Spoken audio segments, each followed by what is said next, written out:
Alright, let us start our lesson. So today we're going to have two lectures. Both of them will be all about bone graphs. It's a way to model different physical systems with the different physical domains. So it's very universal type of modeling, and it's pretty old one, but it's not popular. This method has been created in MIT in 50s, like 70 years ago, and this bone graphs method is the very first one that has been created for the really physics modeling, such as you can use it. It's very versatile, and you can use it to model different physical domains like mechanics, fluids, electric, hydraulic, pneumatics, or whatever you want. And the reason why we need to study this, why it can be interesting for you, because MATLAB used these bone graphs to model multi-body physics, and we will try to understand where it is hidden, because it's really hidden very deep, such as you cannot really see it, but actually it is there. So the first lectures will be mostly about this bone graph method, and the second one will be focused on contact modeling, and also we will consider the third practice task. So we already have two lectures, so both of them were like introductory warm-up lectures. The first one is about what is the difference between simulation and modeling, and the second one about some issues in control mechanics synthesis, but I believe both of them were warm-up, but today we start digging into the details. So let us try to recap the first lecture. So it was a pretty long time ago. So do you remember, do you recall what does it mean simulation, and what does it modeling, and where is the correct definition? Simulation is act of using the model. Right. It's very crucial because it's really the core of our module here. So modeling is the act of creating a model. I mean, when you will be studying dynamics, so there will be a course about dynamics, and you will do this modeling stuff. So you will go deeper in the details. All the lectures will be about dynamics. How can you derive equations for motion, and all about this stuff. So, but our main idea here is not to be an expert in deriving stuff, but in to study how can we use those models to study behavior and performance of different robotics systems.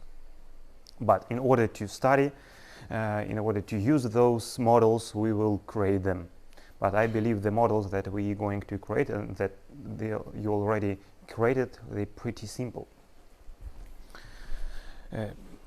This is very relative, but nevertheless. So the second lecture was about some issues in mechanics and control, and we considered a little bit about fully and underactuated systems. But I believe this was a warm-up lecture. The important stuff that you already have two practice tasks. So I believe that you look like this for now. It's like you do have problems now, and you maybe have some issues, some problems with solving them. And from this lecture, we will start digging into the details. How can you actually solve these problems? So a goal for today. Let's assume that this car is a MATLAB, and now I believe those who already finished the first task and maybe the second one, you already know how can you assemble blocks in Simscape multibody to create giant system. And you do understand what is rigid transform block, what is the solid block, what is revolute block. But for now, I believe that you don't have a clue how does it actually works. What is the physics there? What are the equations? Can you actually trust this simulation? So today we will try to look under this hood of this MATLAB to understand how it really works. And the answer is bone graphs. Okay, so when we consider traditional modeling, we start from analytical math model, and then we come up with graphical representation. But with the bone graph, it's completely different. We start with the graphical representation. So there's some rules. How can you do this? And only then you get analytical math model. So it's like upside down. So let us now consider a simple equation, a simple system. And pretty much the same you need to do as your third practice task. So let us assume that you have a model. Okay, so you have a mass that connected to some fixed world frame through a spring and a damper.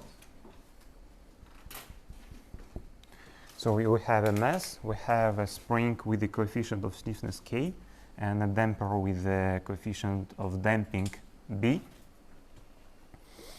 And let us derive an equation of motion. So we need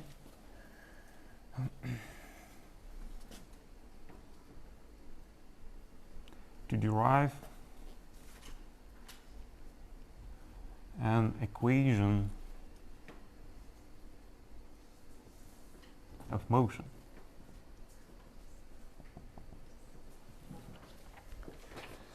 The one is called an Euler-Lagrange equation. So it looks like this. So you do have a Lagrangian. You need to take partial derivative to the velocity. Then you need to consider the full derivative minus partial derivative of Lagrange in respect to position. Yes, position will be this one. And the gravity. Here. And all of this stuff equals to the generalized forces. Since we do have here damper, so the Lagrangian, I hope you do remember this stuff, it is kinetic energy minus potential energy. So a question for you, do you remember the kinetic energy for such simple system? So it's pretty simple one, right? Mass times velocity squared divided by... Yeah, 1/2 mass velocity square. Yeah, minus potential. So here, what will be the potential force? Not force, energy. Mass times derivative times position by y position, versus position. Mm-hmm. That's it? No? Mass energy of k x 1 over 2 kx squared. Right. So we have potential energy in mass, and also spring has some potential energy. All right.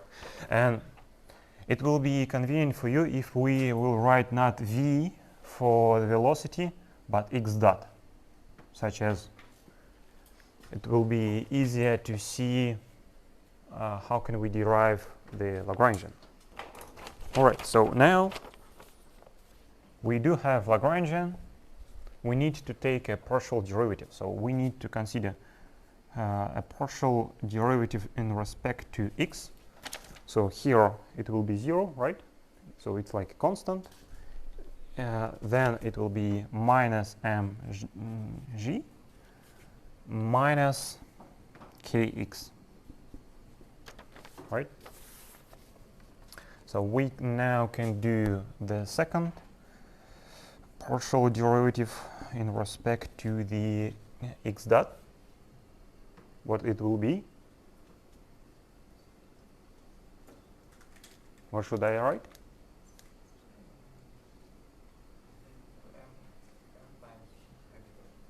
M times x dot.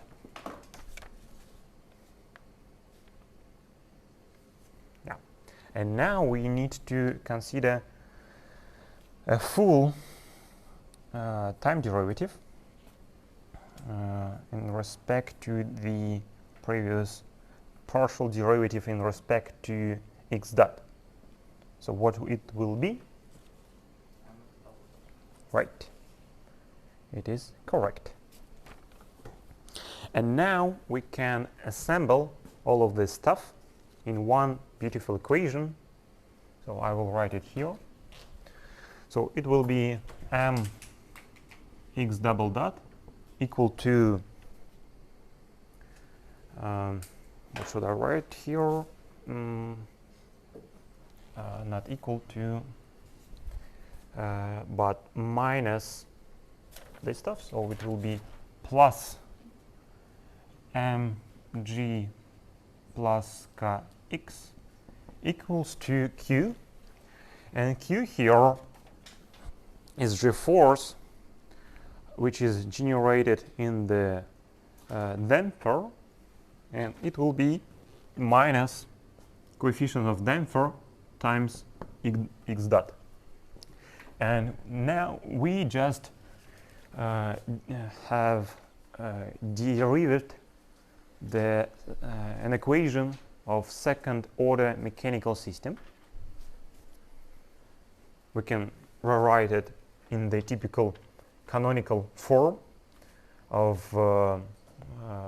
second order system. It will be mx double dot plus bx dot plus kx plus mg, and it equals to 0. So this is our equation.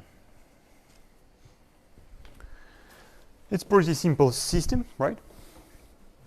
Only 1D system without any spatial motion. Only one mass, only one spring, only one damper. There is no contact, so it's the simplest system. But now this equation, it's really hard to understand what it is. I mean, it's just a bunch of symbols, and this model does not tell us anything useful for now. So we need to do simulation in order to study the behavior. How can we create a simulation model? So in MATLAB, there's several ways how can you do simulation. And the most simple one, when you just use very basic elements like gain, integrator, maybe summator, all this stuff. So it's very the basic diagrams of Simulink. So let us create this. So here we can rewrite it a little bit in the form such as mx double dot equals to minus bx dot minus kx minus mj.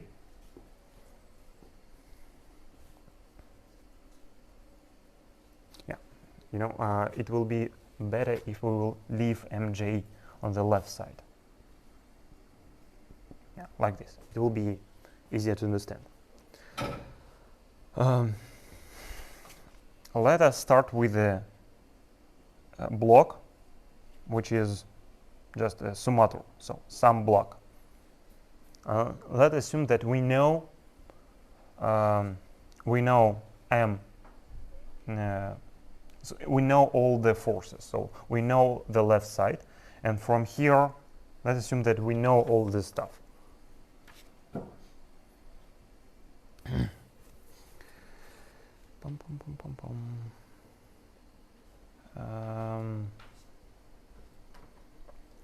So here we need to derive really mx double dot. So let's consider this part. So if you do know, we will find it in a minute. Let us consider that we know it, and we want to get acceleration. We need to multiply this stuff with 1 over m, and you will get x double dot. Then you can integrate it,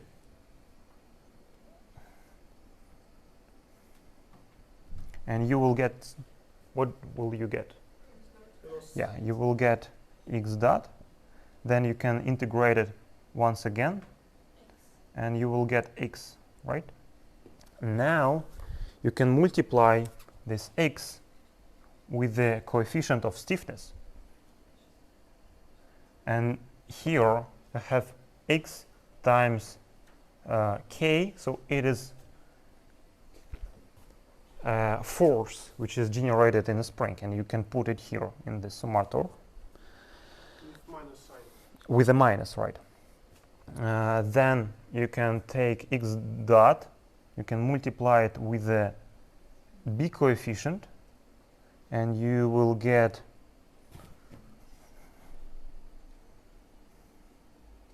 the second term, and here we need to put mg,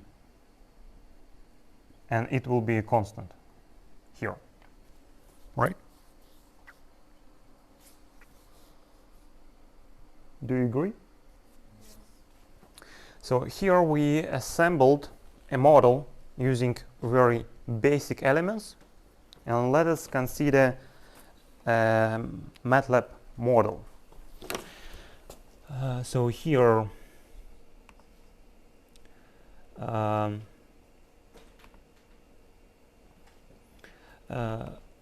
by the way, you already can download it from Yandex Disk.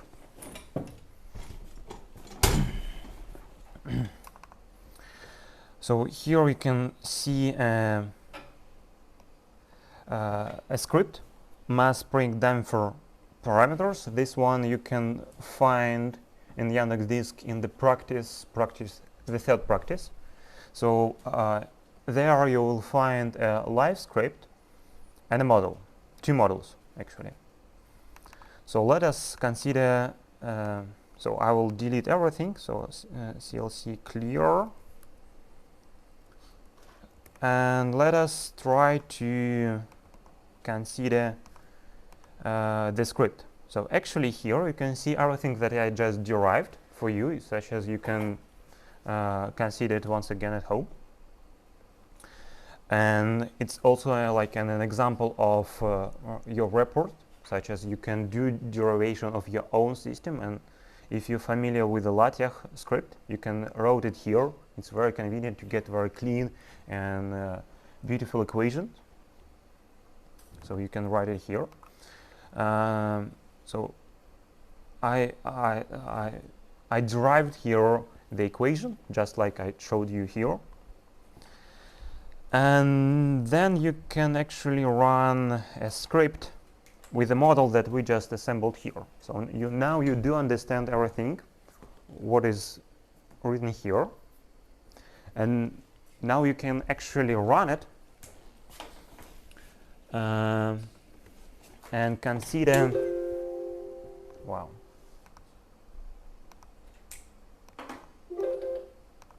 And consider equations, plots. For example, here you can see x, it's a position of our mass, and we consider the double x dot, so it's velocity. And here you can see that if we consider position, we start from the 0, and it's like initial position because of the external forces, because of the gravity. Our mass oscillates until it's go to the rest position because of the damper. And here you can see the velocity, so it's also start with a 0. It oscillates until it's go to the rest position. And inside all these integrators, you can actually write down some additional parameters. For example, if you go to this one, where you calculate position, you can write down an initial position. For example, here it is indicated with the x0. We can go to our script, and here you can see that x0 equals to 0, but we can write, for example, 1 meter instead of 0 meters, and run it once again.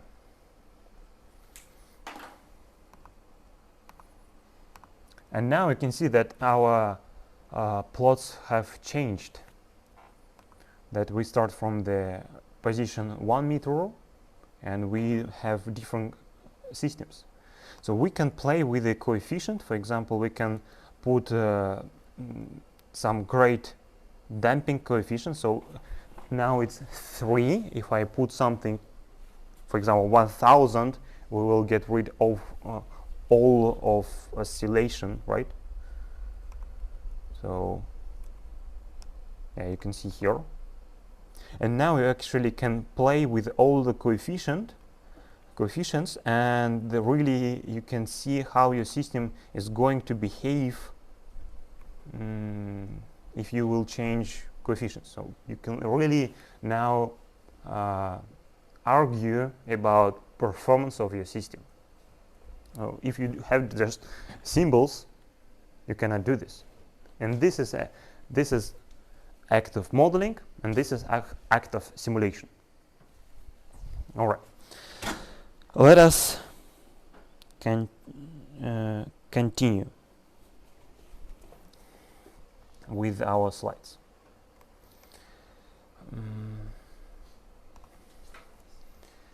So we just derived an analytical math model, and then we did simulation. We created a graphical representation here, the block diagram. But bone graph is something different. The issue here, the problem is that it's just an equation, and actually you can write whatever you want. For example, I can add more symbols here. You can do equation about whatever you like, and you will get plots. But maybe if you did it wrong, or maybe you just come up with your own equation, your system will be not connected with reality. You will get just bullshit, right? The bone graphs, it's all about physics. And if you do bone graphs modeling, you can get rid of some numerical problems, issues, and you can get new insights about your system. The Another problem with the block diagram here is just because it has one direction. Because it's just numbers. It's just an array of numbers. It has nothing about physics. But if we consider really physics, for example, if you consider how this object falls on a table, it's not a one direction, it's bidirection. They exchange forces between each other. And the bone graphs, it's also the way how can you do bidirection modeling, such as both system share their signals together in commas. So it's not really signals, it's physics. It's not about signals. So signal is just an array of number, but bone graph, it's all about really physics. All right, let us continue. So before we go deeper in the details with these bone graphs, I would like to play a game. So this stuff is called a dove tail. Have you seen this before? So the dove tail, it's a way how can you create a prismatic joint. So like a rail, and you have a slide on a rail, and basically it's able to move like this. Yeah. So you have like a rail, you have a slider, and you have a 1 degree of freedom motion. You can put a screw there, and it's going to be fixed, right? So is it clear? All right. So the question for you: this system is able to move? So you can see that there's two dovetails here. So before you had like this, yeah, only one, and now you have two of them. This system is able to move. It depends. Raise a hand if you think it's able to move. Raise a hand if you do think that it's not able. All right, raise a hand if you do not know anything. All right, so it's like we add additional constraint. But actually, it's able. Do you think it's the only way? So actually, you can find a lot of different configuration where the system is able to move. And from here, I would like to make a point that your previous background can be a limit for you. So because of your previous background or maybe some traditional approaches, they can prevent you from finding new solutions, from being creative. And bone graph, it's something not typical. For example, if you will try to find something in Russian, you will find only, I believe, a very small piece of book that was written in Tomsk. But it's the one piece of information in Russian, so it's not very popular. But it's a very great method to model. All right, so let us consider these bone graphs. So before we consider those bone graphs, we need to resemble what is the vector space, what is the vector. So if you have some computer science background, for you vector is just an array of numbers. If you have a background in mechanics, for you a vector is just an array. It's just an arrow, but actually those both. And the vector space is the something where you have two operations. You can do a scalar product, and by scale product I mean that you can multiply a vector with a scale, such as you can change the length of your vector. So here V is a vector. You can multiply it with, for example, 2, 3, whatever you like with the scale and multiply it. And also you can, we can sum several vectors to get a new one. So it's the one which is called vector. Okay. So here I would like to play with you another game. And let us consider multiplication of force with the velocity. So if you do remember the first practice task, force times velocity equals to power, right? Do you remember? Raise a hand if you remember. Yeah, most of you, great.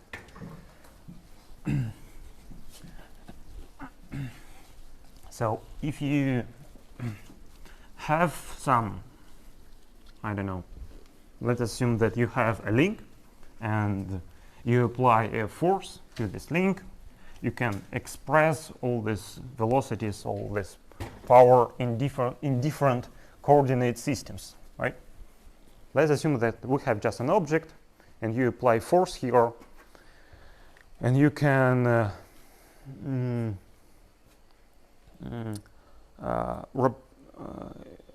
you have different representations. So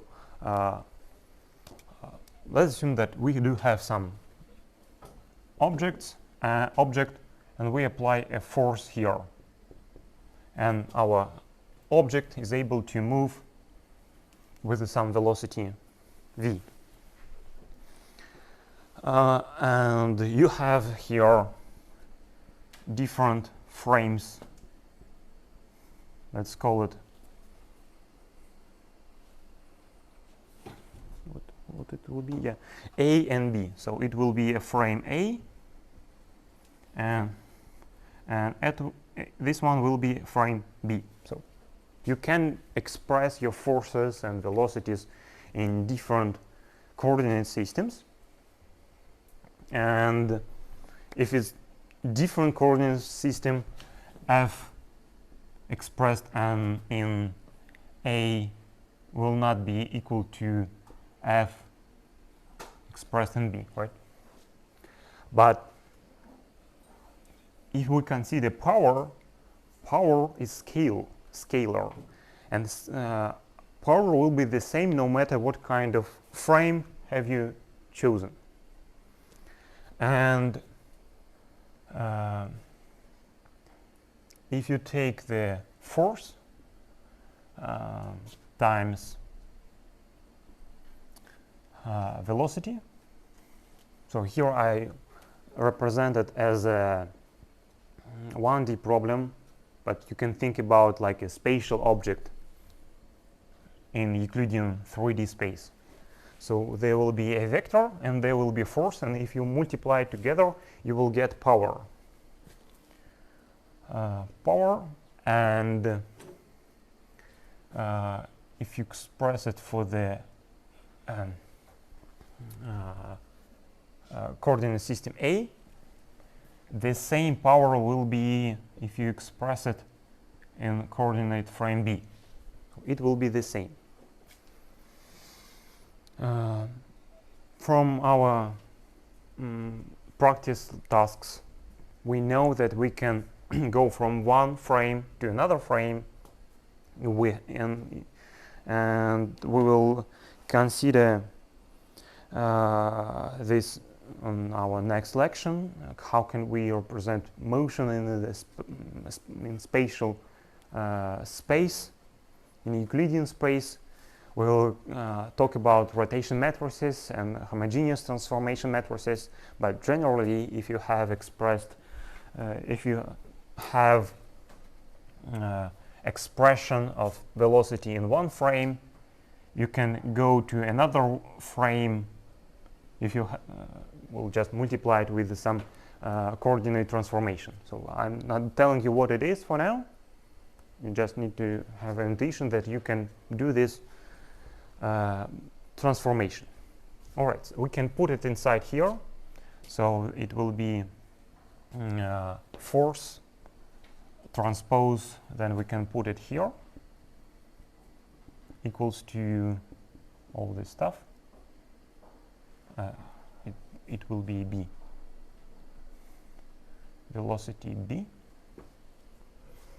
From here we can get rid of vb, and we will get something like this.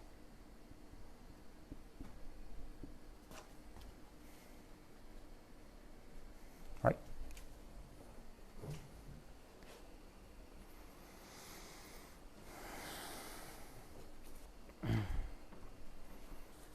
We can do transformation, such as we do derive fb, so we can take a transpose out of this stuff, and it will be force in B equal to force A transpose force A, right? Yeah. And if you want to have a relation like this, so on the left side you want to have a component with the A, and on the right side component with the B, you need to take a inverse. So it will be like this. So f in frame A will be A minus T f B. And from here you can see that for some reason those two are different, that generally A is not equal to A transpose inverse. Sometimes it is, but it's not a rule or something. And the reason why do you have it, because those two completely different structures. I mean, velocity and force. Velocity is a vector, so force is not a vector, it's something which is called a covector. And the covector you can think about like a linear operator on a vector, such as it goes it gives you a scale power. So we can write it in a way like you have velocity, example fx, and y fz, and you need to multiply it with the rho, like fx, fy, fz, and you will get a linear combination of those products, fx times fx plus fy, vy plus fz, vz, and all this stuff equals to power. And actually, if you will consider this for a minute, you can think about different physical domains, such as you always can find something like velocity and something like force that will give you power.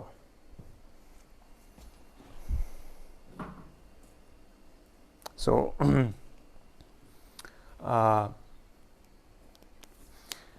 the velocity in bone graphs is called flows, and the forces here is called efforts. So you can think about like you have two objects, like two systems, and you can describe their relation like energy flow, like a power flow from one system to another. And this stuff is called bond, so it's like a half arrow, and it's the direction of power flow. So E stands for effort and F for flows. So here F is like a velocity, and E it's like a force. And if you multiply it, you will get power. And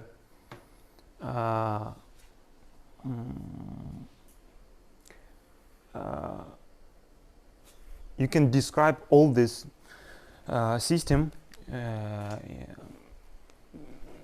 in sense of this power flow. So there will always be efforts and flows that give you a scale product, scale power. And from now you can think really for a minute about different physical domains. So you can let's us have a little interaction between each other. So let us I give you 2 minutes, all right, and then you think about different domains: electrical, hydraulic, maybe pressure, pneumatic, I mean, maybe some biology. So there always will be something that you can pair between each other and you will get power. So let's think about it. Just I do have answers, but I would like you to be a little bit involved. So I give you 2 minutes to think about it, okay? All right, so you do have great examples. Here I do have a table. It's not all of the domains, but the most general. So we considered force and the velocity.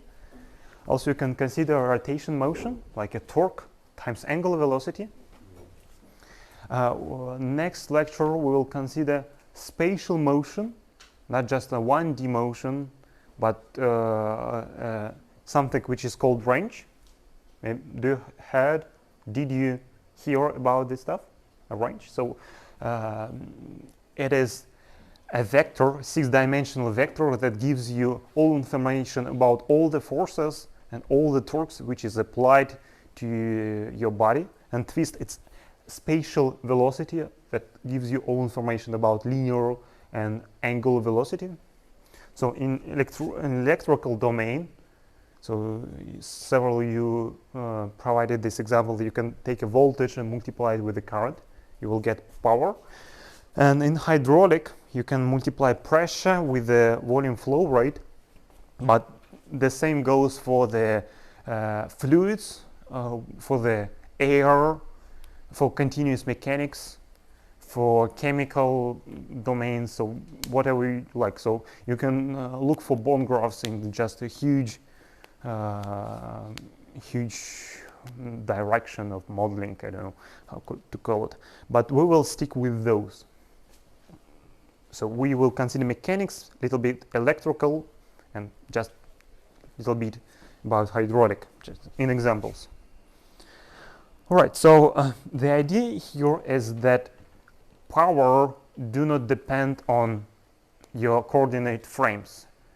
It does not know nothing about your coordinate systems on the way how you describe it. It just always be there, and it's universal. You can think about all the physical systems that energy can be like a language to describe all the parts between them. You can think about a car. That car moves not just because a driver push an accelerator, but because of the energy transformation. So you have energy of fluids, of gasoline, and it's transformed to the mechanical rotation, translation motion of piston in the internal combustion engine. And then all this energy has been transformed to the rotation energy of your wheels. So you can think about all this energy concept. And if you will spend little time, you can actually see it everywhere. It's like a way of thinking. It's like a way of seeing everything around you. And it gives you better understanding of your system. It gives you more insights about how your system works. If you want to create, for example, a mobile robot, a walking robot, for example, you want to be energy efficient. You want to create a system that will consume little energy, and you want to create a system that will be energy efficient. And if you do this modeling, which is based on energy, you can explicitly see where do you store energy, where do you dissipate energy. such as you can optimize your system, such as it will consume less amount of energy, right? Or maybe you do a robot that physically interact with the environment, and you want to create it more safety, such as you can restrict how much of power, how much of energy your robot can apply to your object or to your human. All right.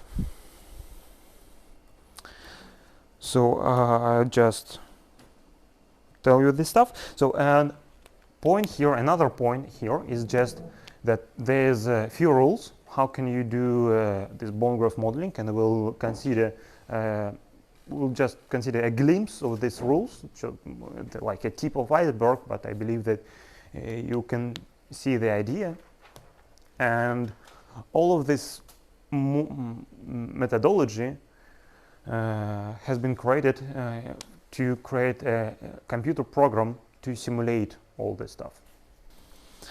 So building blocks, actually you can see all of them here. So there is active elements, so it is like a source of efforts and source of flow.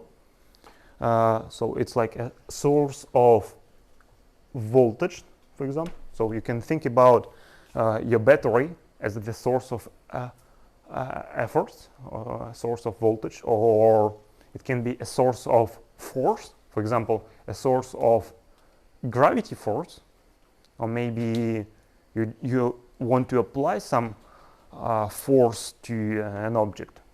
So all of them will be a source of efforts. If you model, for example, a step motor, you can consider it like a source of flow, a source of angular velocity. Then there is the passive elements, the elements that store kinetic energy. You can think about a mass store kinetic energy. If you consider electrical domain, it will be not inertia, but it will be inductance. So you have inductor that also store energy, not the kinetic energy, but electrical energy. You can think about another different component like a capacitor in electrical domain, or compliance like a spring. It stores potential energy. And R stands for the dissipator, so it's like a resistor in electronics, or friction in mechanics, or just a valve in your hydraulic system, or viscosity effect. So also there is conversor elements like a transducer and gyrator. It's transformer, and this is gyrator. I will tell you what it is. And there is also something which is called junctions, and those are needed for creating a system. I will tell you what it is. So let us start from active elements. Sources here. Yeah, let us consider both equations, both pictures. So here, as I already mentioned, there is a source of flows, the source of effort, and I already gave you an example of what it is. Here, you can think about like a bidirectional exchange. So if you use a source of flow, it means that you give flow. For example, you give velocity as the input, and you take another dual component here, an effort, as the output. So this is your input and this is your output. And this is stroke gives you information about causality. So here you can see that here and here you do have this half arrow, but if you consider source of flow, your stroke, little stroke on the left, and if you consider source of effort, your stroke on the right. So you can think about like a small arrow here and like a pump here. And the source of effort, you give effort like the input, and you get velocity, or another flow like output. So, for example, you can think of electric. You have a DC motor, for example. You apply their voltage, and you get velocity of your motor. Or here I give you an example of with the stepper motor. So another component here is the C element, and there is a two-way how can you describe it. The C element, it's like a spring or capacitor or something else, and here you can see that you have two ways how can you calculate this stuff. So if you have this stroke on the left, it means that it's integral causality, and if you have a stroke on the right, if it is derivative causality. It just tells you what is the input and what is the output.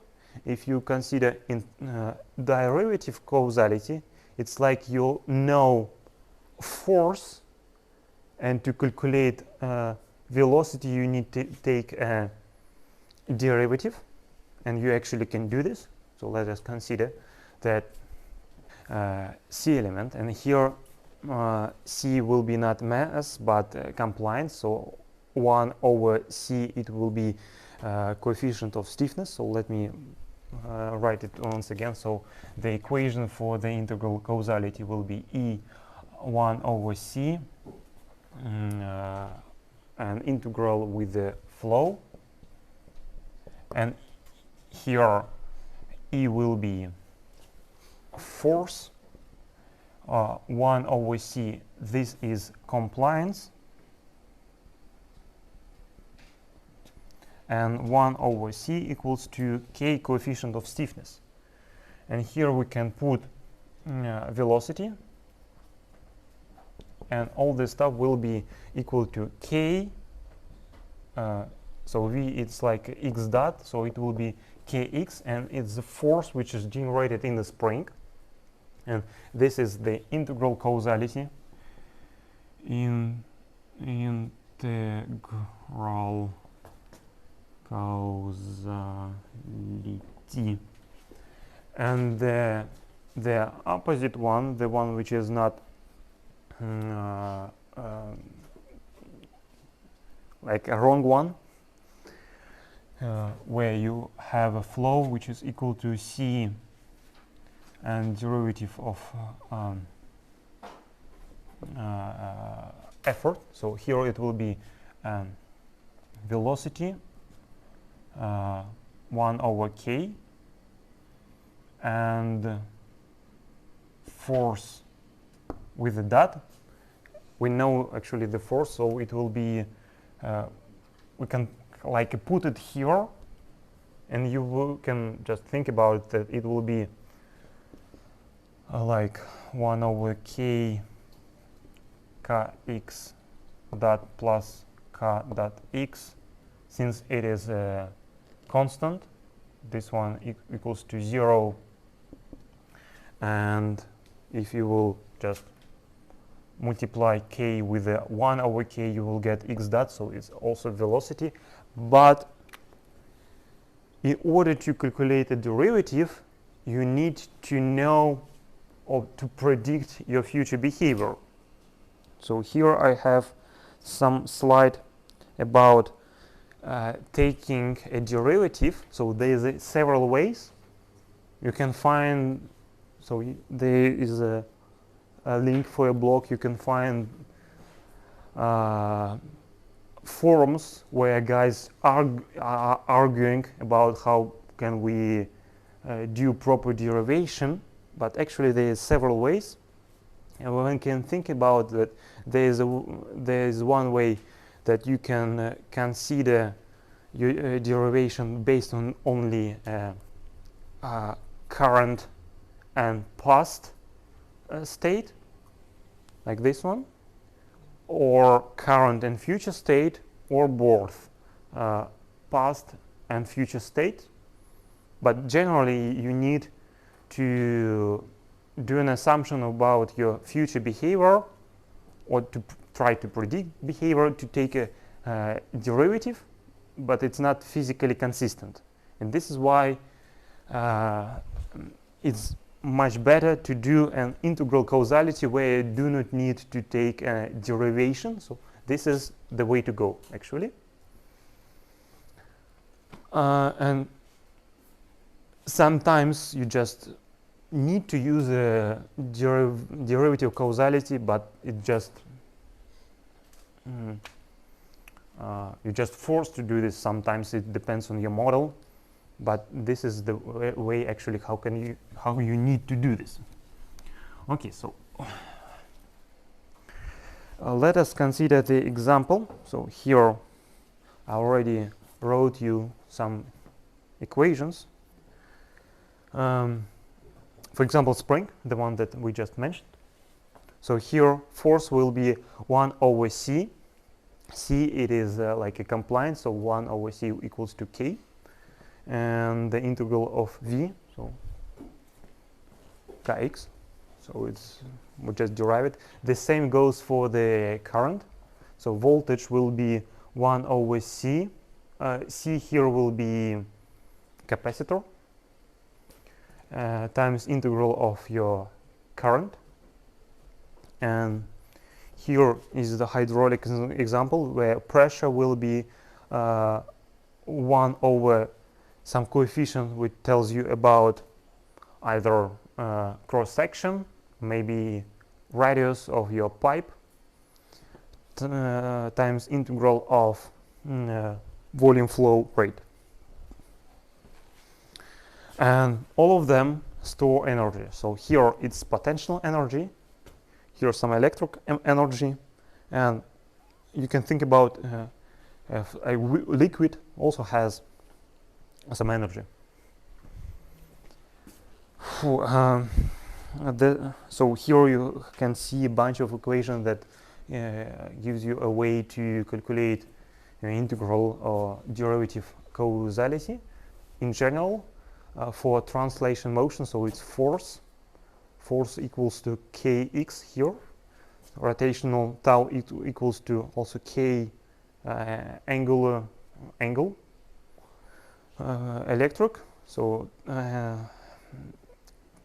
voltage equals to 1 over c integral of current, and the hydraulic, the one that I already mentioned.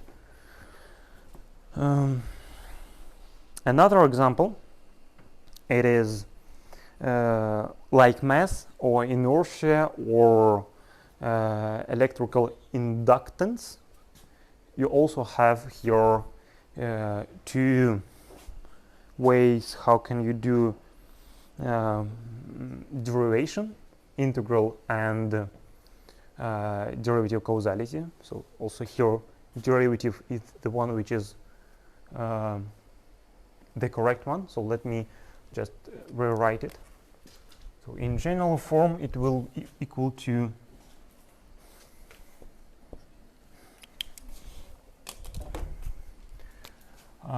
flow equals to 1 over E integral of effort. So here F is velocity, I here is M, and E is force. You know that force is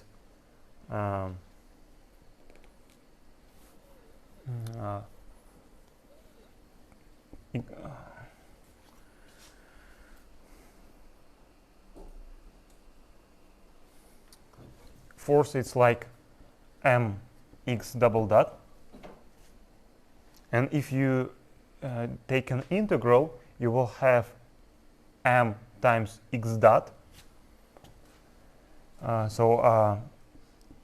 M times x dot, it is momenta. So in here you will have something like 1 over m times momenta, and it really equals to v. So it holds, right? And if you know your force, you can take an integral and you can calculate velocity. So you can think about this system. When you stroke on the right, it means that you send effort.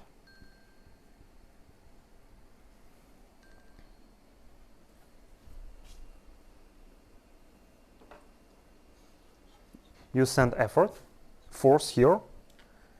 It's like you apply force here in this direction, force.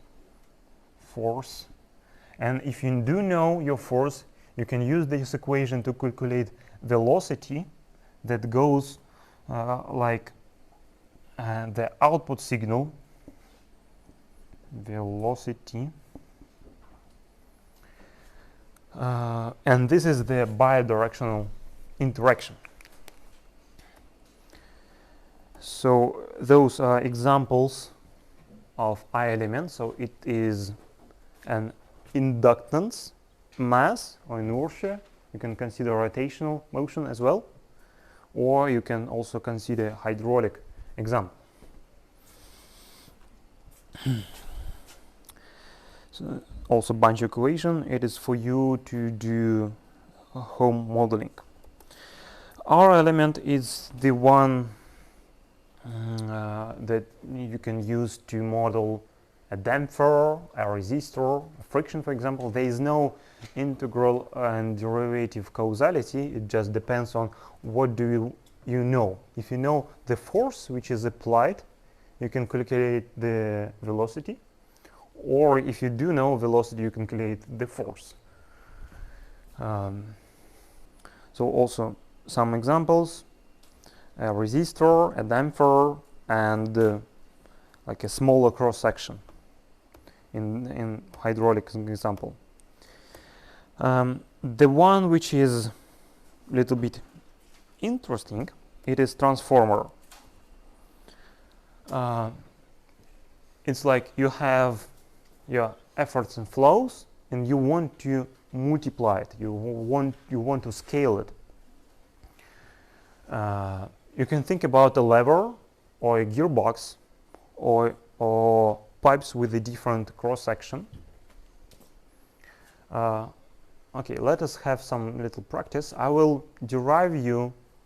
So it's like I'm going to prove that it works for the lever, and you will try to do this for, I don't know, another example from here. And then we will have a break. So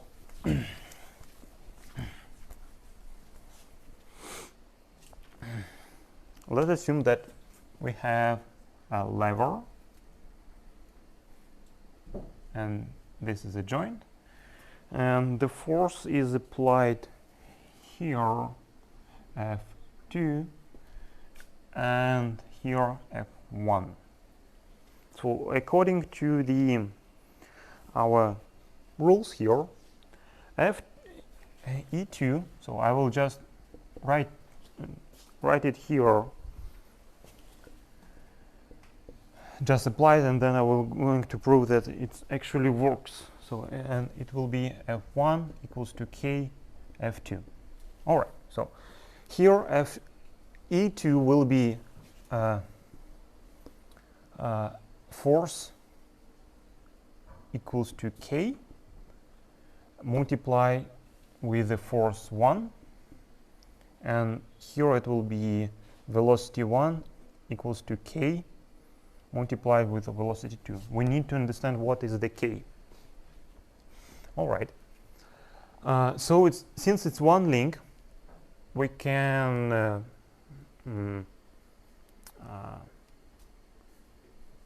all right. So, yeah. Since it's one link, we can consider the angle velocity, and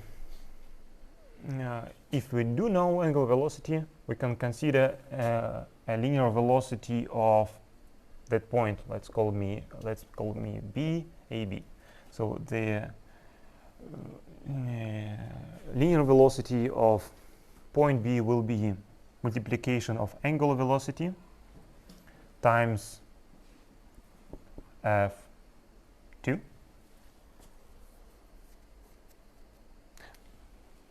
No,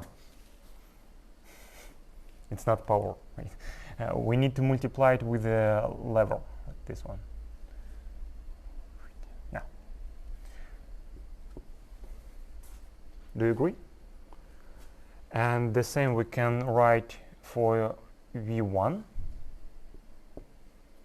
And we know that the angular velocity is the same, so we can write something like angular velocity equals to V2 over L2 equals to V1 over L1. And from here we can derive that V2 equals to L2 over L1 V1. And here we can see that K must be L2 L1. So it's like one way to go. Now let us consider not velocity, so it's like kinematics. Now let us consider forces. So we can write sum of torques which is applied to the joint O. L1 over L2.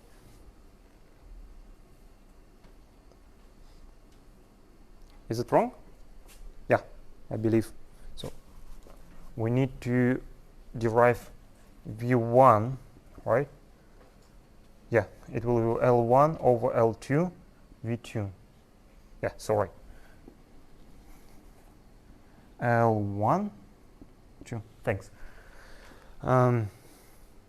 Now we can write down the equation of torques for the O.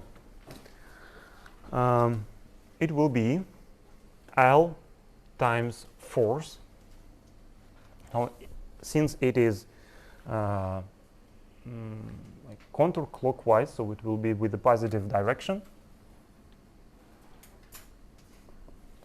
It will be F2 plus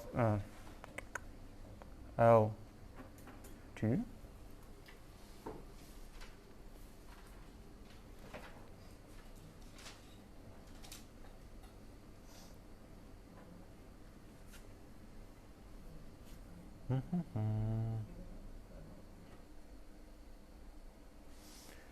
Let me write it this way. So this moment is exactly the same torque, so it will be F1 L1, right? And from here we can derive F2, and it will be L1 over L2 times F1, the same. Yeah. So it holds. So now we have a little break, and you can spend your break considering like any other example, and we start from here, from this example, our next lecture.